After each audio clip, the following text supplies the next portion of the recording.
Welcome, welcome, welcome, family, to another Spiritual Awakening with yours truly, A.G. Green Sr. You know what to do. Tag, share, and text. Text, share, and tag. It's time to vibe with our tribe. Invite people to this space whom you think would be empowered and blessed. Good evening to my Krissa. Tag, share, and text. Text, share, and tag. Tag, share, and text. Text, share, and tag. Also, let me know if you can see and hear me well. I'm trying a different headset tonight. Let me know if you can see and hear me well, whether you're watching laptop, PC, phone, or tablet. Let me know if you can hear and see me well. I'm getting ready to pray. Almighty, we're so thankful and grateful for this opportunity that has been afforded and granted to us.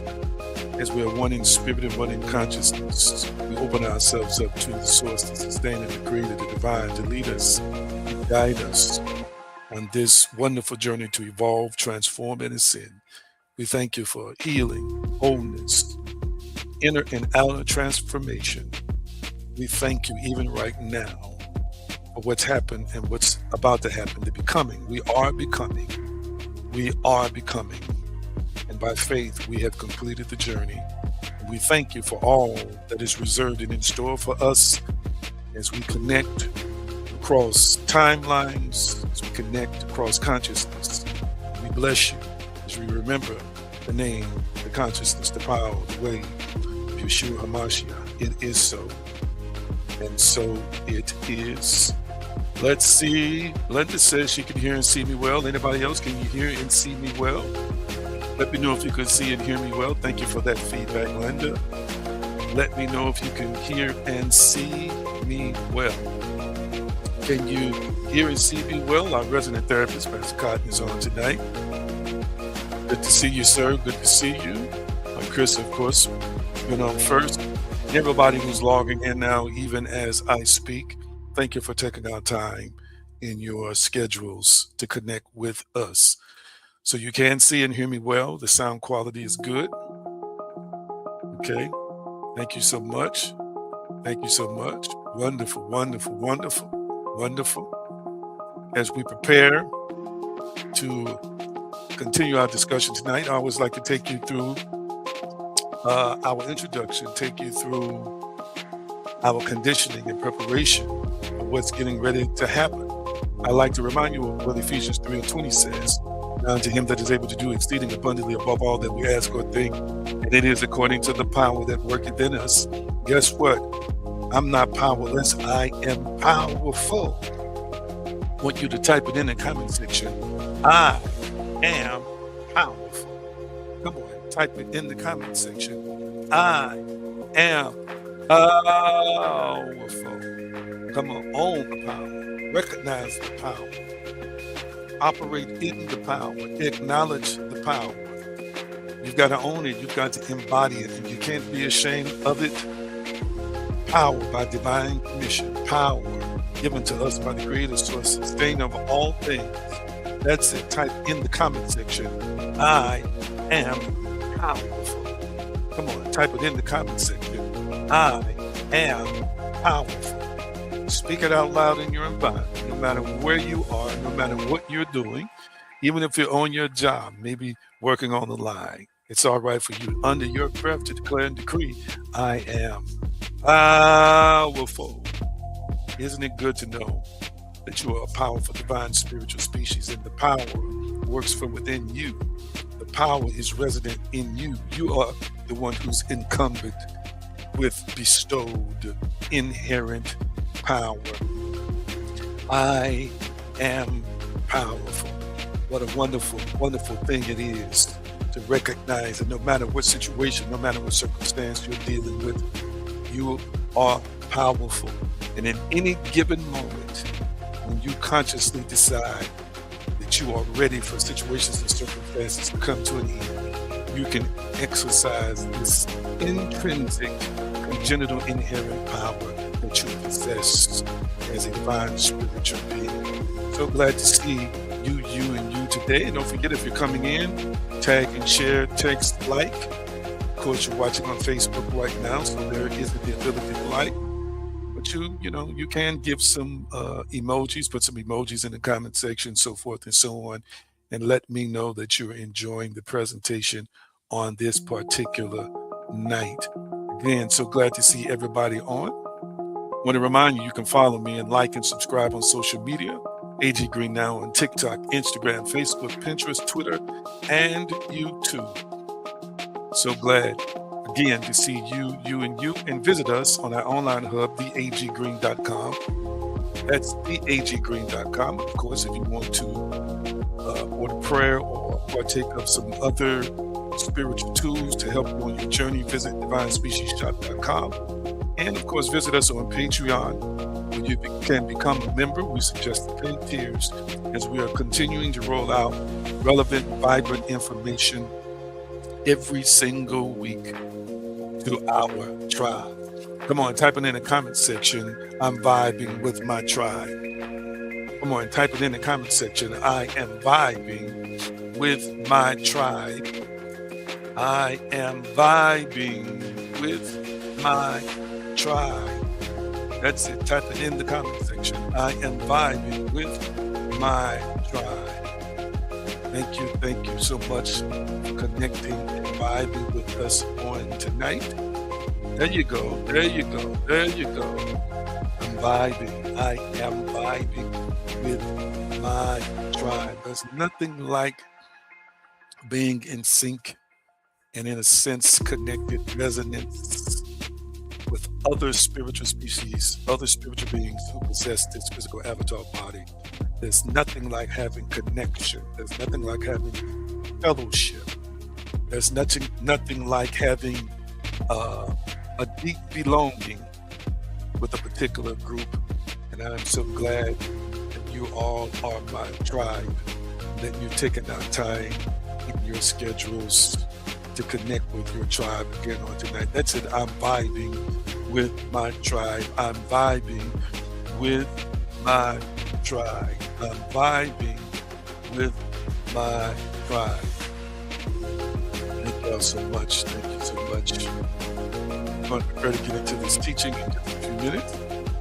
But I got to check in on you. I got to check in on my people. And I got to check in on you by asking you, how is your week going thus far? My week has been eventful, quite busy, and yet I am here. So grateful to be here with you. So overall, I would say it is a good week, a productive week, and one that continues to unfold with access to new opportunities to do new things on behalf of you, my tribe. So tell me, what's good and how has your week been going thus far? What's good and how has your week been going thus far? Talk to me real quickly and tell me what's good and how has your week been going thus far? Talk to me, talk to me. So glad to see you on, and I'm looking forward to going a little deeper in some teaching that we started last week. Let's see, Linda. Linda been with us for years. She says feeling very well after getting over an eye infection. Sorry to hear that, Linda, but you say you're feeling well now. Okay, okay. Thank you for sharing that with us, and we continue to pray and send power to assist you in being rejuvenated after being challenged with an eye infection. We appreciate you, Linda. And let's see, Hillary says, it's been such a great week. I'm picking up a free king size bed, frame, and box spring tomorrow, and it's the exact style I wanted. Yes, my niece is powerful, and she's a prolific manifester. Thank you for sharing that testimony on tonight. So yeah, I can see that you're definitely doing good. Anybody else? What's good? Tell me about your week. What's good, family? Tell me about your week. You don't have to go too deep. Just want to, touch bases, as we used to say, with you and see how things are going. Let's see here. This week has been slow motion and using it to catch up on rest and relaxation. Wonderful. Rest and relaxation is preparation. Rest and relaxation is empowerment. Rest and relaxation is healing. Rest and relaxation leads to better manifestation. So glad that our resident therapist is getting an opportunity to do that. My Krista says week has been long, smooth, no complaints. All right, wonderful, wonderful. Thank you so much for sharing uh, how your week has been going thus far. Now we're getting ready to get into some teaching. Getting ready to get into some teaching real quickly. And what you can't see is that off the camera, there's all kinds of activity going on around me. I have my headset on, so hopefully you can't hear what's going on. Hopefully you can't hear what's going on. But I'm gonna bring a head in here to say hi right quick. See if y'all recognize this person.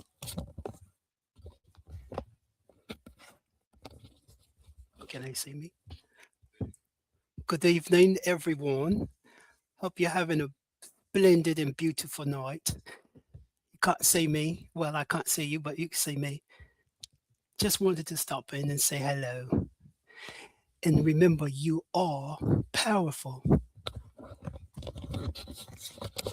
All right, that's Andrew. Looked outside the door. They said, "Hey, Andrew." Looked outside the door and saw this big head, and it was him first time he showed up since I've been here to check on his older brother. You got some hey Uncle Teeny. Uh-oh, they're giving away your nickname. And the girl said hi to Austin. The girl said hi to Austin, his cousins. You want to say hi, Austin? What about you? You want to say hi? I'm hoping you have a splendid day. It's been really good today. I remember you are powerful. This is my daughter Azaria, Hey y'all. and that's my daughter Azaria. So everybody's saying hi in his out tonight.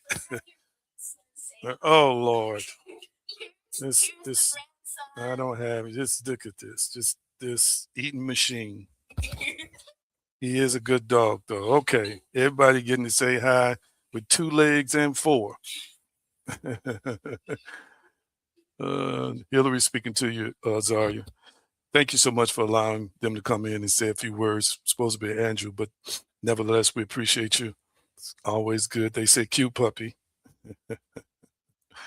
Thank you all so much for being on tonight and indulging our humor in this moment. All right, we're going to get into our teaching on tonight. Let me take that down. And our resident therapist, of course, he keeps up with all the installments. So he's going to put that up on the screen, talking about doing the work. And Krista says hi to everybody. All right. They say, hey, Krista. All right, then. On to part 5, do the work, the inner architecture of creation. Do the work, the inner architecture of creation. And this is where we're going to be teaching from for the next few weeks. I'm not going to do too much of a review, but we started our conversation last week, and I don't see anybody on within our Patreon community. I'm going to uh, click that off for a minute.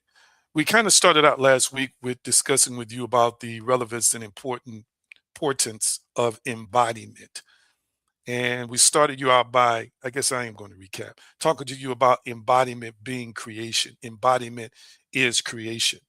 So I want you to type in the comment section, embodiment is creation. Type that in the comment section, embodiment is creation. Embodiment is creation. Manifestation is not about imagining a thing. It is about becoming the kind of person for whom that reality is normal. So again, we try a lot of what we call processes. We try a lot of techniques. We try a lot of different formulas. But the truth be told, those things should be utilized in a way to show you how to embody or transform your heart and mind or your state of consciousness into a new state where you're literally embodying the things that you're affirming, the things you're visualizing, the things you're imagining, the things you're writing out, and all those other wonderful techniques that you are taught about in the spiritual and metaphysical community. So I'm going to continue to emphasize that point because we're trying a lot of things without actually understanding at times that you must become it. And again, one of my favorite quotes from one of the greatest mystics in the 20th century, Neville Goddard, said, "Assumption, if persisted in, becomes fact. Assumption, if persisted in, becomes fact." And I shared with you that assumption is not a wish, it is an internalized expectancy. It is what you take for granted as true about who you are, what is possible, what is normal for someone like you. When an assumption is persisted in, several predictable processes occur. And this is where we left off at. We talked about the processes that occur when you have actually start creating that bridge of incidents, or when you have actually settled into the embodiment stage, when you are internalizing and embodying the new version of you, the new concepts, the new information, the new theological and philosophical frameworks, as you are allowing it to incubate in you, nest in you, grow in you, and change you, there are some changes that you're going to see take place. But before I get to the recap of those changes, I want to just quote from a few texts as it relates to the embodiment from some different perspectives. And again, embodiment, I taught you earlier, is creation. It is creation. You do not experience life according to what you desire, but according to who you have become. Oh my goodness. Let me put that up.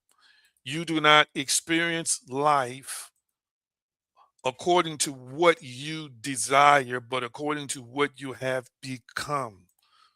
Ooh, let me put that up on the screen so everybody can see this.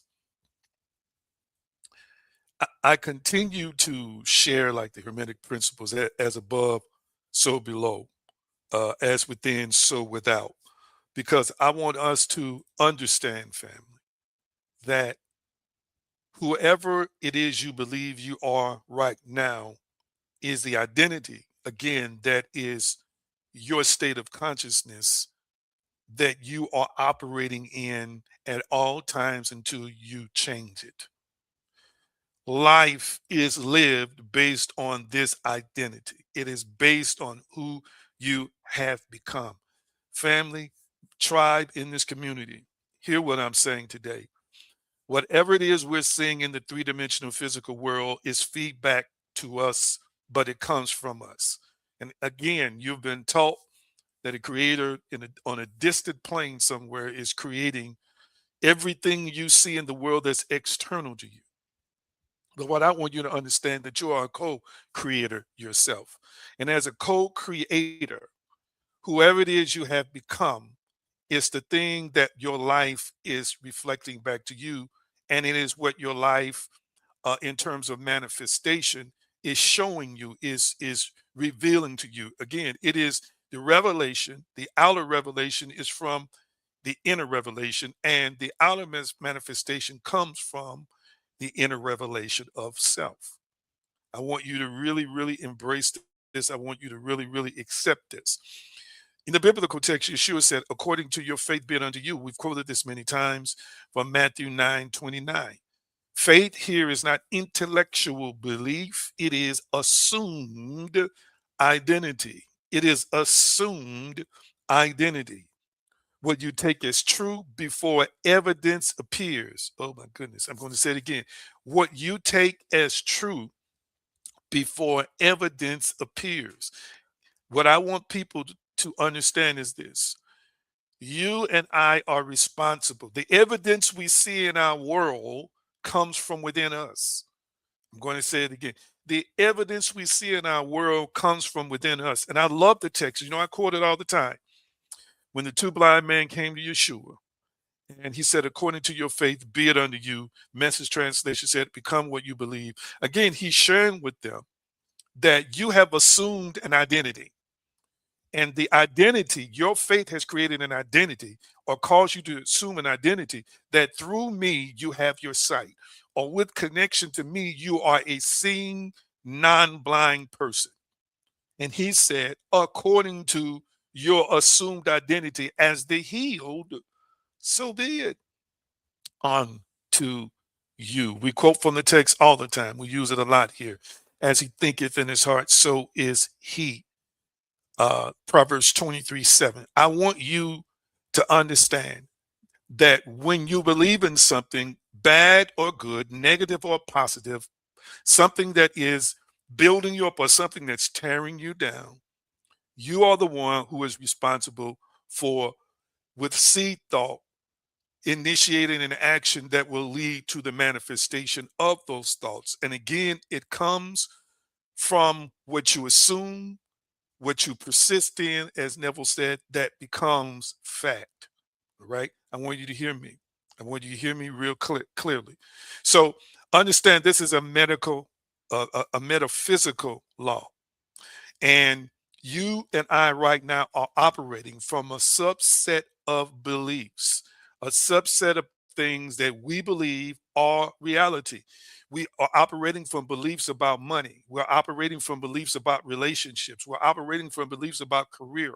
We're operating from beliefs about self love or the lack of self love. We're operating from beliefs about our self esteem, how we see ourselves, or whether we deflate ourselves. We are operating from a set of beliefs about how we look, in terms of our looks determining if we are loved or unloved, if we are popular or unpopular, if we are accepted or non-accepted. I can go on and on and on and on. So I want you to really take inventory of your thoughts. Sometimes we just need to take inventory and go back to past versions of ourselves in previous years, and we'll start realizing, even if it's stemmed in childhood, there are patterns of thoughts. There are patterns of thoughts that lead to patterns of behavior or behavior patterns. There are conceptual frameworks, inner conceptual frameworks psychologically, that always consistently manifest as evidence, physical evidence, because from the place that we are as a spirit being where faith lives and faith is produced, again, it is responsible for the co-creation of reality. I'm going to quote from the Gospel of Thomas. The Gospel of Thomas, considered one of the apocryphal books. And he's talking about the kingdom as an interstate. And I want you to hear what Thomas says. He says, the kingdom is inside of you and it is outside of you. When you come to know yourselves, you will realize that it is you who are the sons of the living Father, end quote, Gospel of Thomas, saying 3. This teaching precisely aligns precisely, family, with the metaphysical law of assumption. The kingdom is not entered later, it is realized now through identity. It is realized now through identity. Yeshua talks about, or says, when you know yourselves, then you will be known, and you will realize that it is you who are the sons of the living Father, end quote. So knowing oneself precedes divine recognition. Knowing oneself precedes divine recognition, and identity precedes experience. Oh my goodness. Identity precedes experience. So knowing ourselves is going to happen before there's an acknowledgement of the spiritual and the supernatural world. Again, whatever it is you know afterwards will be recognized by this universe. But even more powerful, identity precedes experience. Yes, yes, yes. Thank you for typing that for me, Hillary. I was going to type it, but thank you.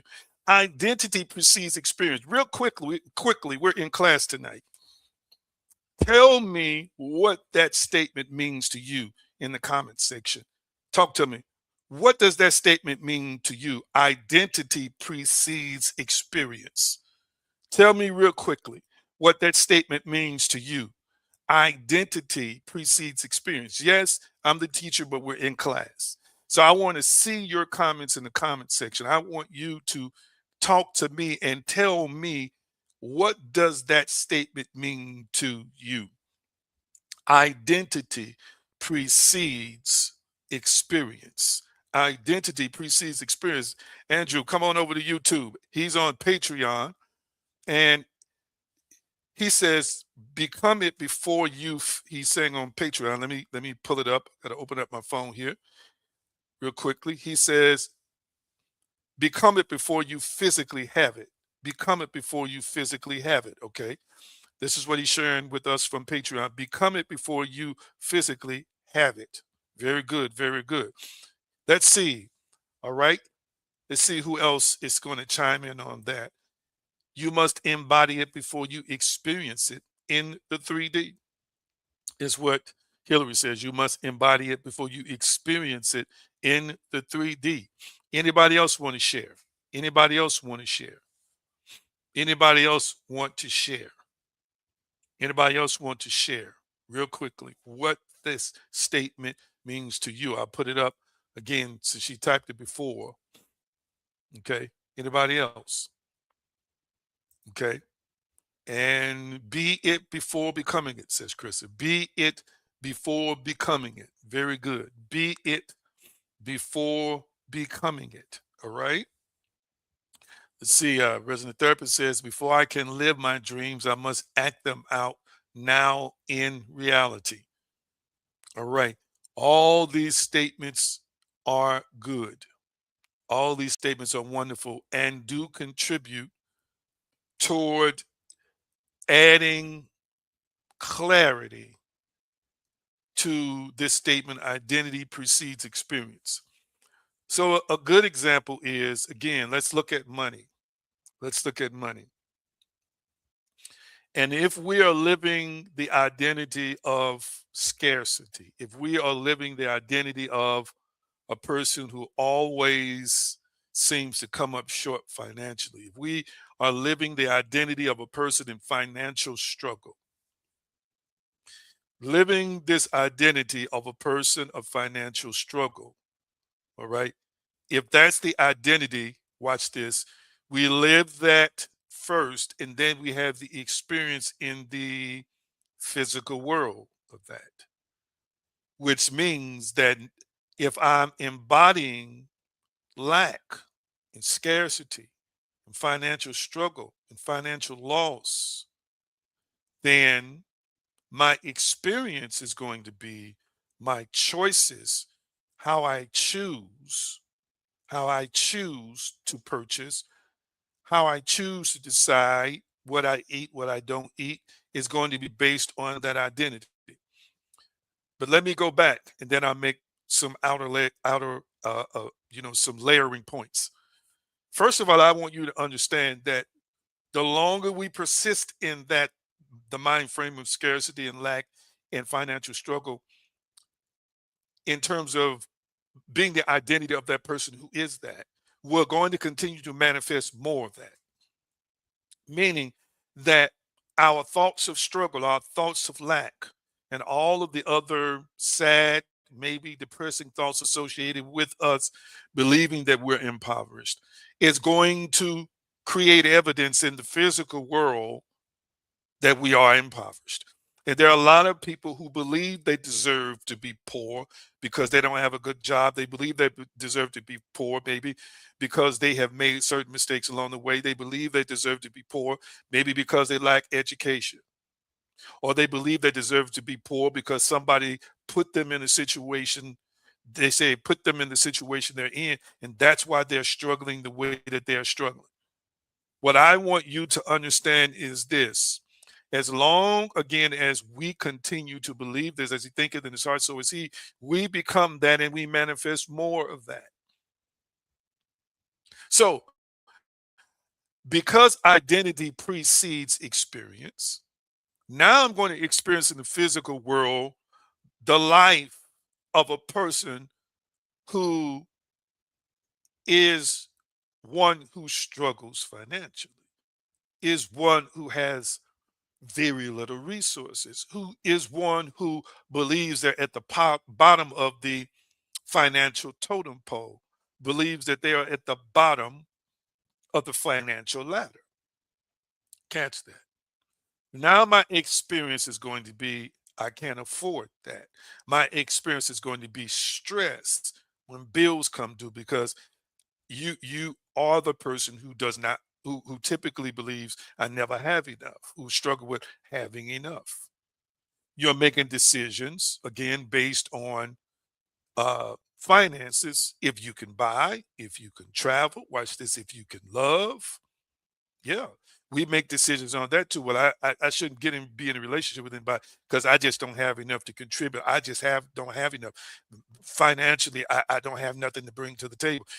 That experience, we're going to manifest that experience after we've lived in the said identity.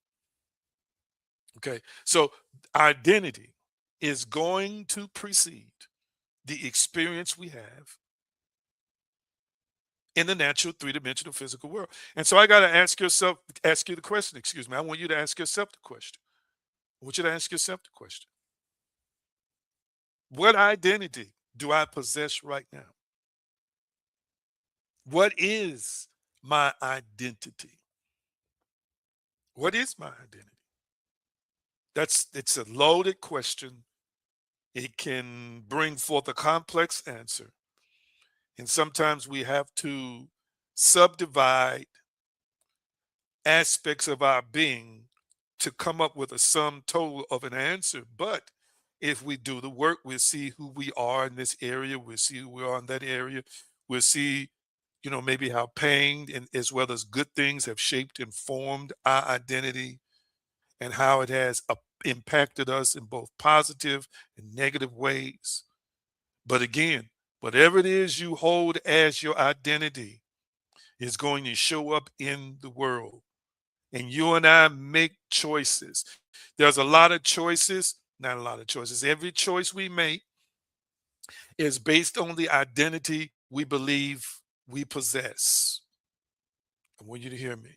Every choice we make is based on the identity we believe we possess. Hear this. The Gospel of Philip introduces a mystical anthropology where salvation is not rescue from the world, but integration within consciousness.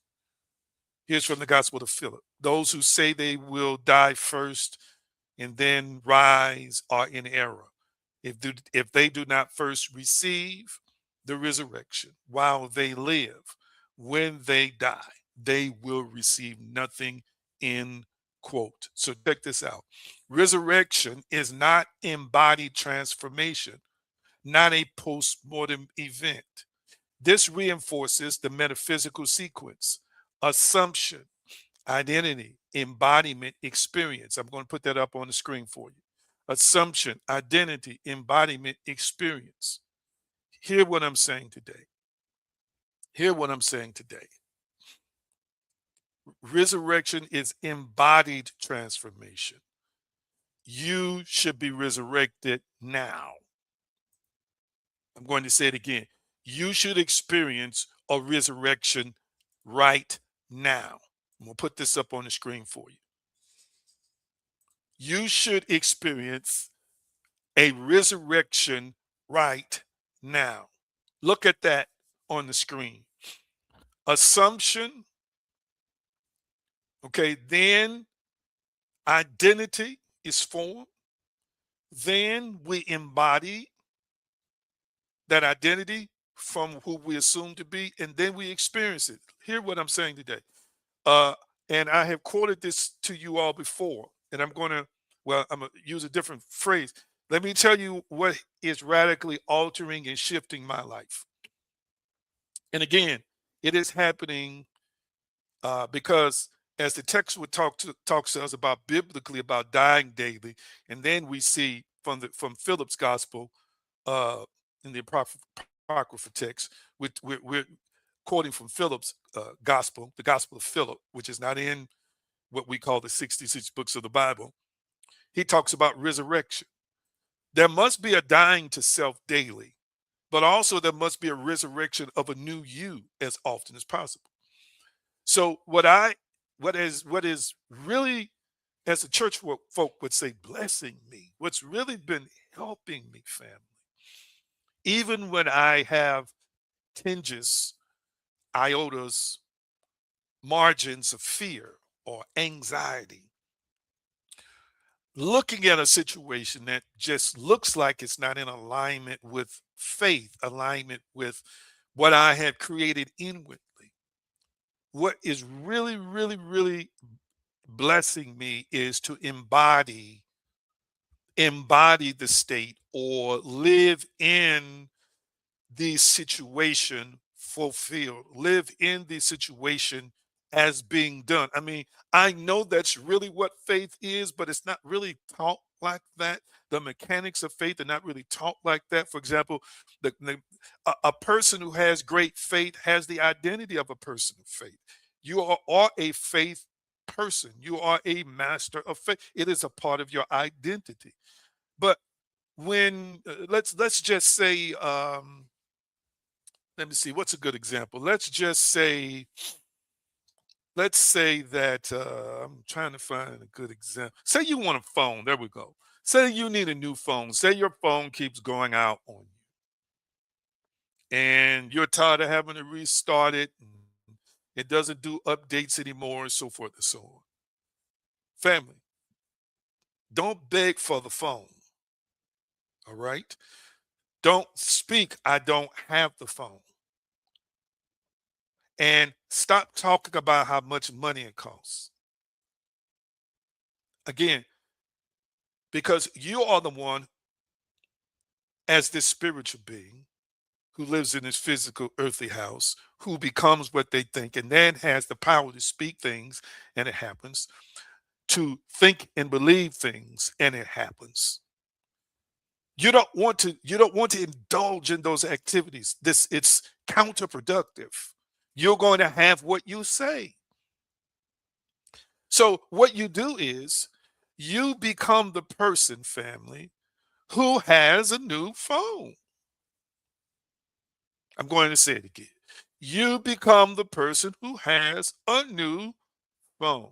And how do you become the person who has a new phone? How? First of all, by assumption. If persisted in, will harden into fact. Okay. Faith hardens into fact. I'm going to assume the identity of a person who has a new phone. Okay. I got a 14 plus. I don't like to upgrade a lot, but I've just decided I'm gonna do me a 16 or 17. So guess what I'll be doing? I'll be seeing myself talking on a new iPhone. I am the person. So watch this. I'm not just seeing it in terms of creating it in my imagination. I am the AG with a brand new phone, enjoying that phone. And that phone don't have to be in my physical grasp right now. It doesn't have to be in my physical hands right now. It's in my spiritual hands. It's in my mental hands. Hear what I'm saying today, which is just as real as the physical. And as I continue to persist in enjoying in my imagination, which is creation, type that in the comment section. Imagination brings about creation. Type that in the comment section. Imagination brings about creation. I just keep enjoying this phone. I have the inner sense and the inner knowing and a feeling connected to that this new iPhone that I have is just wonderful. It's just so wonderful, family. I'm enjoying the features on my new iPhone. And I don't have to do it for 30 minutes. I don't have to do it for an hour. I just literally every day, 5, 10, 15, and I'm just talking to you about it now. I haven't just thinking about it, but I just made up my mind since I'm on, talking to you. Hey, let's just manifest it. Almighty, I thank you for partnering with me to manifest the latest version of the iPhone. I'm so grateful and thankful. It is so and so it is. And now I'm seeing myself, letting somebody know I just got that new iPhone and I'm enjoying it. It's really wonderful. You become the identity or the person who is the owner of the latest iPhone. That's who you have become. The owner of the latest iPhone. You are the person with the new phone. I'm going to say it again. You are the person with the new phone. Mhm. You are the person with the new phone. And people might walk up to you and say, "What kind of phone you got?" You might say, "Oh, I got that iPhone. I don't even know what it is, 16, 17. It don't make a difference. I just know I own it." I'm talking about me personally, but you might know more than I know in terms of the versions of the phone, and you might just quote it right out, and they say, "Well, they'll know that's a 13, no, that's a 12, no, that's a 14." Well, I own it, I love it. I'm enjoying the features of my new phone. I'll show it to you when I get time. I feel like showing it to you right now. But you just live in that. You don't have to boast about it. You don't have to tell a bunch of people. You just get up with the feeling every morning, being the owner of that latest version of the iPhone. Catch what I'm saying today. You embody it, and then you're going to experience it. I want you to say it again. Say it works the same way with misery. If you assume misery, you'll take on the identity of a miserable person. That means now you're living in, you are a miserable person. And you're going to experience misery after misery after misery after misery after misery. And again, we do the work here of reprogramming you to understand it's not stuff out there and stuff with other people that I should be reacting to. The stuff that happens out there and the stuff that happens in other people is a direct response to what I have created. It is directly predicated, directly proportionate to what I believe. Neville said everybody's you pushed out. I haven't talked about that theory yet, but I want you to understand again what you see in your physical world, you put there. What you predict and anticipate in your physical world, you have assumed it. You have become the identity of the person who is that. You embodied it. That's how you identify with it. You identified, then you embodied it, you carried it, you lived it, you breathed it, you slept it. Now you're experiencing it. Mm, mm, Hear what I'm saying today. I told you I had a cousin, beautiful cousin, who told me a few years ago when we were talking and she was listening to the teaching and talking about how she was enjoying and appreciating. And she said, I thought about what you said. She said, I went back in time and I realized that I am the one who told myself, she said, when I was vaping, that I would be the one who would come up with some kind of rare form of cancer or something. Years ago, she said that. Guess what ended up happening years later? She manifested in her body a rare form of cancer that she's cancer free now, but had several rounds of chemo and treatment for like going on 2 years, I believe it is.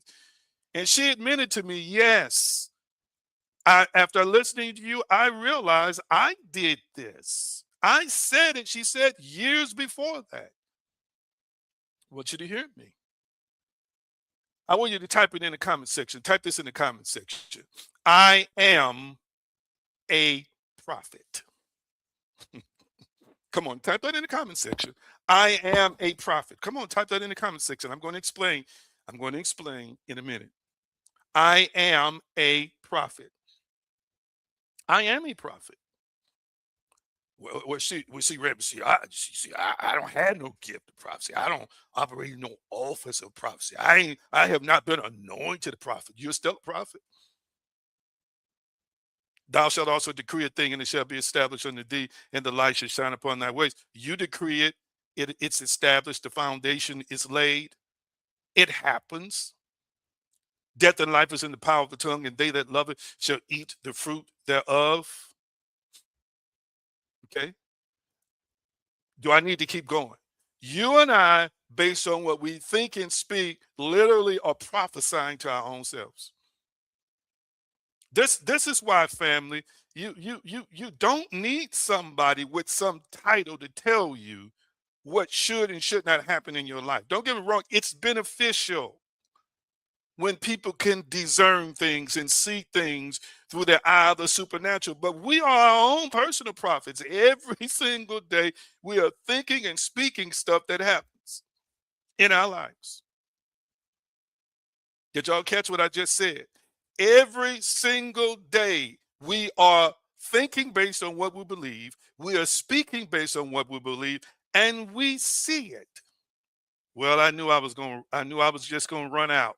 Well, you knew it. That means you thought it. That means you believed it. And when you ran out because you prophesied it. You brought it to pass in your own life. You are the self-fulfilling prophecy.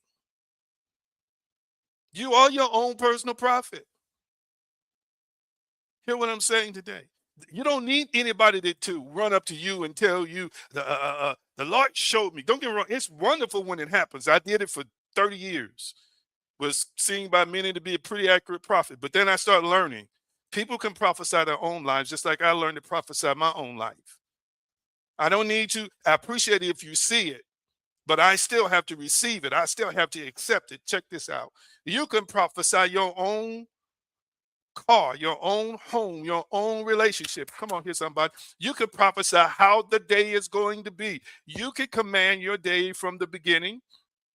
And I've noticed that when I write out what's going to happen today, what I call my manifestation journal, or speak it in the morning, I've noticed how most of the time, 80, 90%, many times 100% of the time, it aligns with everything I scripted or wrote. You know why? Because there's nobody more powerful in guiding my life than me. You are the creator that the creator created to create and co-create with the creator and all of these principles in the universe, your life in this dimension. Thank you. This is another way of saying it. I am the self-fulfilling prophecy. That's what you are. I am the self-fulfilling prophecy. So hear me. When you are depressed, you're probably fulfilling a prophecy of your thoughts. When you're discouraged, you're most likely fulfilling a prophecy of your thoughts. When you're happy, you're fulfilling a prophecy of your thoughts. When you feel energized and excited and encouraged, you're most likely fulfilling the prophecy of your thoughts, meaning your thoughts are good, your thoughts are stable, your thoughts are balanced, your thoughts are high level, your thoughts are optimistic. Your thoughts are hopeful. Your thoughts are filled with faith. Hear what I'm saying today. And you're going to manifest as a result of that an energy from those thoughts that somehow, some way partners with a universe created by a creator that's installed with its consciousness, and it cooperates and comes into alignment with what you're thinking and feeling, whether it's positive or negative. Wow. My goodness. My goodness. My goodness. I hope y'all getting some tonight. Hope you're getting some tonight. You don't wait to rise, family. You become resurrected in consciousness. You don't wait to rise. You become resurrected in consciousness. Here we go. I'm getting ready to get you. The gospel of Philip further states. Y'all ready for this? I'm not, well, you know where you are. You know where you are. You know where you are.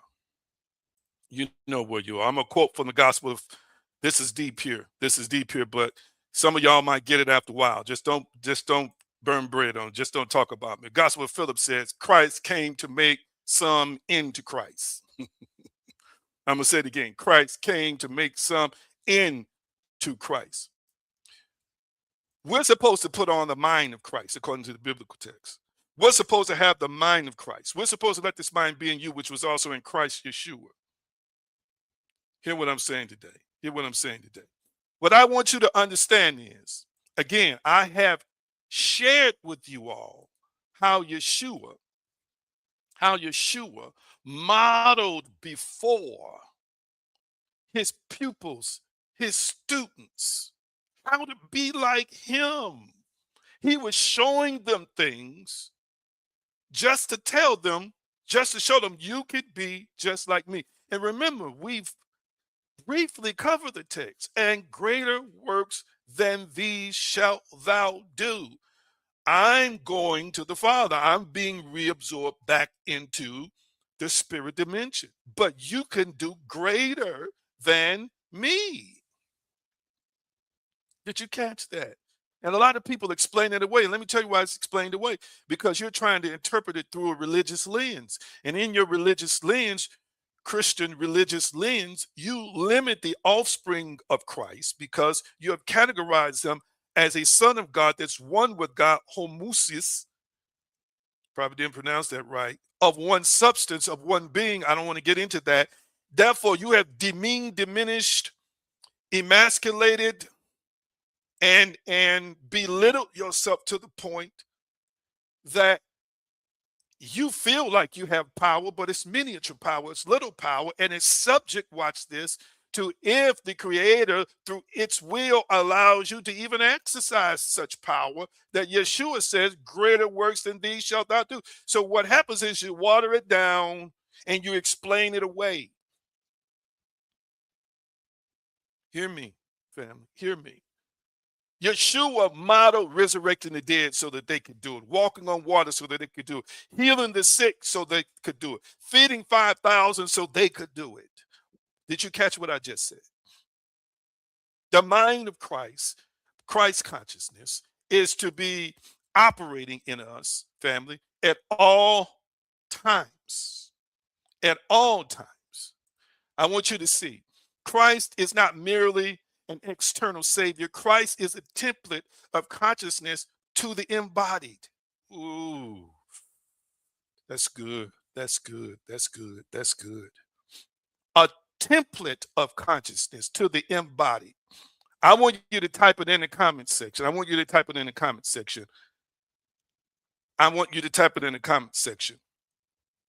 To have the mind of Christ means I must do the work to submit to Christ. Type that in the comment section. To have the mind of Christ means I must do the work to submit to the mind of Christ. To have the mind of Christ means I must do the work to submit to the mind of Christ. Wow. Wow, this is mm, mm, mm, mm, mm, mm. Let me look at my time. I'm almost done. Give me a couple more minutes. Let me see who typed that in the comment section. Let me see it. Let's see who's going to type it in the comment section. And I want to put it up on the screen. What I just said. What I just said. To do the work, to have the mind of Christ means I must submit to the mind of Christ. Who's going to type that in the comment section real quickly so I can put it up on the screen? Maybe there's a delay here on my end. I'm waiting for it to come up on the screen so I can put it up so everybody can see it. Here we go. To have the mind of Christ, I must do the work to submit to the mind of Christ, which means, family, stop desiring to be ordinary. I'm going to say it again. Stop desiring to be ordinary. Oh, I'm just an ordinary human. Oh, I'm just average. Oh, so and so did it. It stands to reason I'm gonna be like that too. I've been like this for years, and this is just the way I'm. You just want to be ordinary. Is there anybody here who wants to be supernatural and extraordinary? Is there anybody watching me who wants to do the work? Hear me. so that you can have life and that more abundantly, master your mind, will, and emotions, be the greatest blessing you possibly can to other people because you have done the work. People just want to be ordinary, quote unquote, human.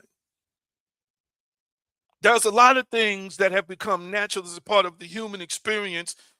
In my opinion, you should not rely on that and say, well, everybody else is like this, and this is the way it is, so I'm just going to be like this. So if they pathetic, you're going to be pathetic. If they if they are always in a state of indecisiveness, of frenzy, of not knowing who and what they are, or living a gutter life, is that what you're going to live? It's like I used to hear people bragging about, yeah, I'm mean like my grandmother. My grandmother was mean. She'd tell you something. She choked the mess out of you. What, listen. Hey, that ain't nothing to be bragging about. You should have ascended above your grandmother's state of consciousness. Just because she mean as a junkyard dog don't mean you should be mean as a junkyard dog. Well, it's just in my bloodline. No, it ain't in your bloodline to be mean. It's in your mind to think you should accept that genetic, what you perceive to be a genetic trait, which is really a learned behavior. You should desire to be better, which means you got to put in the work. I got to put in the work of recognizing every thought that exalts itself against the true knowledge of God. I got to take it into captivity, the text says. I must do the work. If I want to be like the great Yeshua, hear me, this is what Paul says in his text. My little children, of whom I travail in birth, again until Christ be formed in you. We must allow the formation of the Christ mind to take place within us. And as I've said to you, the Christ mind is not exclusive to religion. It is the mind of God that has existed before there ever was a who, when, or where, and before there ever was a construct created called time. The mind of God, which created the mind of Christ, which is universal, which is powerful, which is dynamic, which is a mastery over everything, has always existed. We want Yeshua's mind to be formed in us. We want the Christ mind to grow and grow and grow and grow within us. Mm, mm, mm. My goodness, my goodness, my goodness. Listen. He talked about Christ's mind being formed in us. Two more points I'm going to make. I gave you a mystical side of this tonight, a mystical version of this tonight. I got this point. I got one more point, and I'm done. This point and one more point, and I'm done. We talked about this text, Christ being formed in you. And this is the follow-up to that. Formation precedes manifestation. Formation precedes manifestation. Can I ask y'all a question? If Yeshua was hungry today, would he be begging for food? If Yeshua was in a body today and wanted money, would Yeshua be thinking he don't have enough money? If Yeshua was in a body today, would Yeshua be struggling to get transportation? If Yeshua was in a body today, would Yeshua be plagued with sickness and disease in his body? If Yeshua was in a body today, would Yeshua be fearful of his enemies?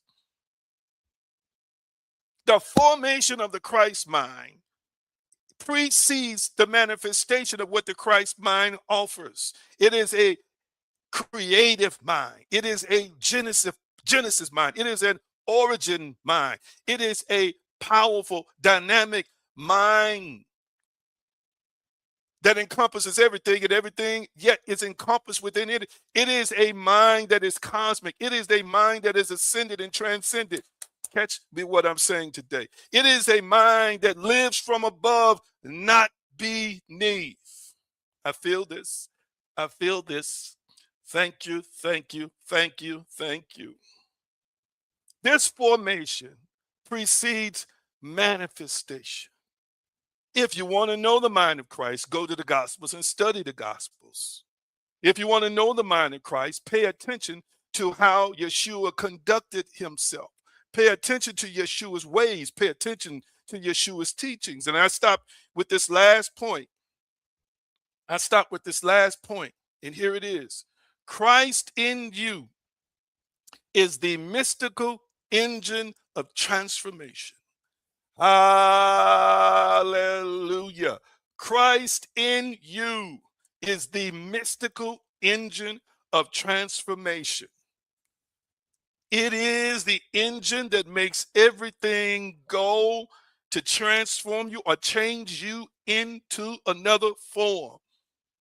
People used to say, they got t-shirts, they got mugs. What would Jesus do? What would Yeshua do?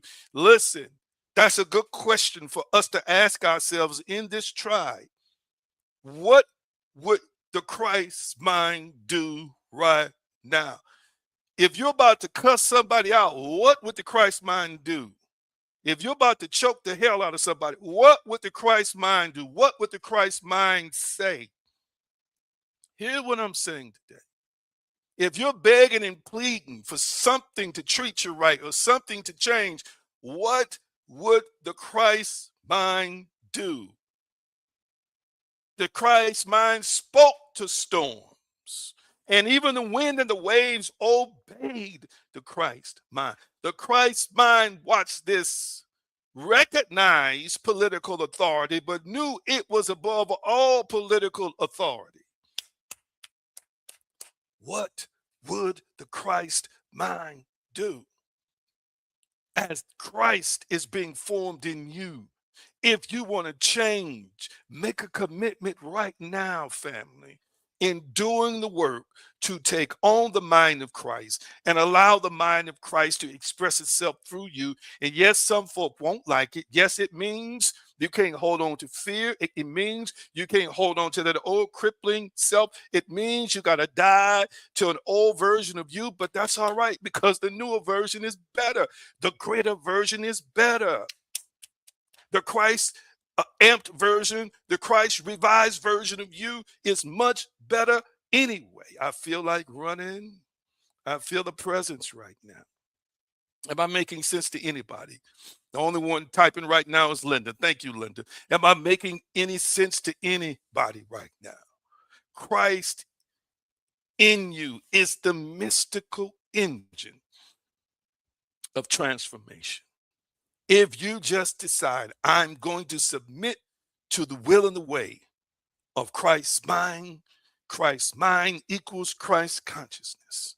If I just decide I'm going to love like Christ, if I just decide I'm going to forgive like Christ, if I just decide I'm going to submit to the Creator, I'm going to submit to the Father, I'm going to submit to the source like Christ. If I just decide, family, I just decide that power to declare and decree is in me.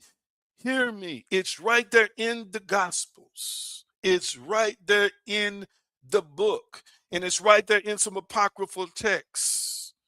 How Christ operated. Hear me. Hear me. On this experience, you will find that there are going to be people, spirits having a human experience, who want to don't mind being on the lowest level. Then you got others who say, I love it here, it's status quo. And then you got others who say, I love it here, in a good functioning level above the status quo. But then you got others who don't want to just be demigods, they want to be gods. And then you got others, watch this, who don't just want to be gods, they want to be titans. Catch what I'm saying today. And we don't aspire for better, greater versions to boast or to brag. We aspire for better, greater, ascended versions of ourselves to utilize on behalf of others, not just so we can benefit, but so others can benefit from our growth, from our expansion. Hear what I'm saying today. If you ever become wealthy, you use these principles to achieve wealth, not so you can just have 10, 15 houses. That's your prerogative if you want to. But no, you take some of that wealth and bless those who are not walking in such a dimensional place where you have been delivered from. where you have escaped and you have learned how to become an alchemist. You have learned how to transmute. You have learned how to take the spiritual, and master the physical. And you can take that and sow and give and do everything else in a pot. Am I making any sense today? So this is essential. Everybody's got reasons, but the heart of it is love. Love for the creator, love for self, and love for other people. My, my, my. And I am going to shut it down right there. I'm going to shut it down right. Almighty, I just thank you for this lesson. I thank you for those who are listening and gleaning. We are travailing until Christ is formed in us. We are travailing until there is a release of the Christ mind, where it totally takes over, totally consumes us. I bless you. I praise you. It is so and so it is. Yes, the Christ mind empowers you, enhances you, just spiritually, but intellectually. Not just intellectually, but physically. I use the Christ mind, family, in all areas of my life. Did you catch that? I mean, all areas of my life. You can allow that Christ mind to emerge in you, not just to create abundance, not just to love and forgive. Hear what I'm saying today. But to be a great son, to be a great daughter, to be a great friend. Watch this, to be a great lover. Y'all didn't know that was possible, did you? The Christ mind knows every point in the body. Y'all didn't hear me. You're thinking that the Christ mind is a boring life. You're thinking that the Christ mind is, oh, I should fear this because I got to walk on clouds every day in the clouds. That's not what the Christ mind is. It's not this spooky woo saw stuff. It is a powerful, masterful ascension to a level in God that enables you as a spirit being to live in harmony with the creator in the universe. Hear what I'm saying today? And rule your world effectively. There's power in submitting and doing. Tell me what you think real quickly, and I'm going to release you. I want you to give tonight. I want you to give tonight. I appreciate all the gifts. Sometimes people just do $5, they do 10, it doesn't matter. I'm thankful. I put it to good use. Others give more when they can. Remember, your offerings, when you sow it in the universe, love, joy, it's always returned back to you in some shape, form, or fashion. When we give, it really is given to us. I just want to thank you. Talk to me. What do you think tonight? What do you think tonight? Thank you so much. Oh, she said solid teaching. Thank you so much. Sometimes this kind of teaching is not always easy to digest. Got to be open to do the work, even when it makes us uncomfortable, even when it makes us reevaluate who I must admit, living on certain levels. One day I realized there are many levels above where I have lived. I got to do the work to be better, to be more like Christ. And I'm so glad whatever I do doesn't just benefit me, it's others around me. Thank you so much. Thank you for teaching.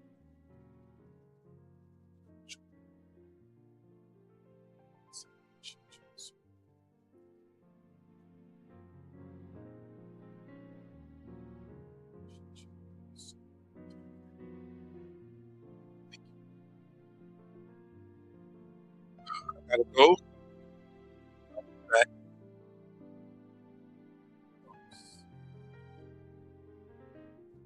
Y'all pray. Let me see who's really praying for me. Let me see who's considering me in their meditations. Who's considering me in their declarations and decrees. Let me see. Who's praying for me? Who's praying for me? I want to see before I get off here. Who's praying for me? Let me see. Who's meditating? Who's speaking words into my life and over my life in a positive way? Who's doing that? I want to see.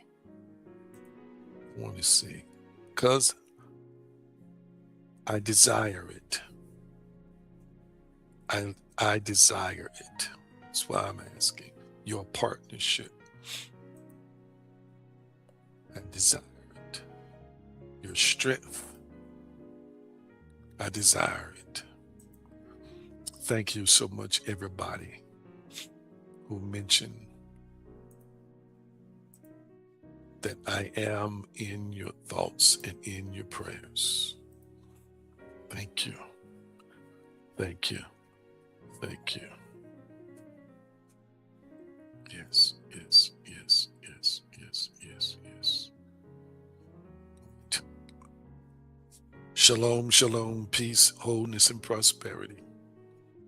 Nothing missing. Nothing broken. It is so.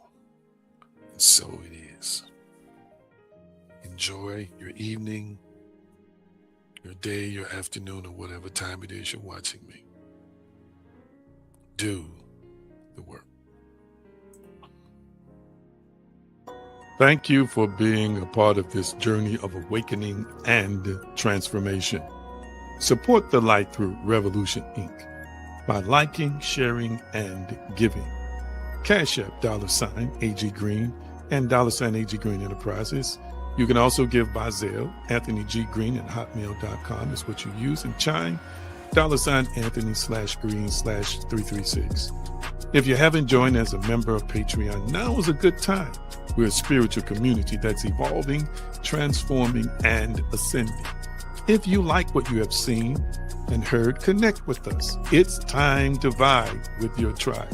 Also, take time to visit theaggreen.com for the latest developments and explore divinespeciesshop.com for spiritual tools to elevate your life. Your love and support helps keep this mission alive.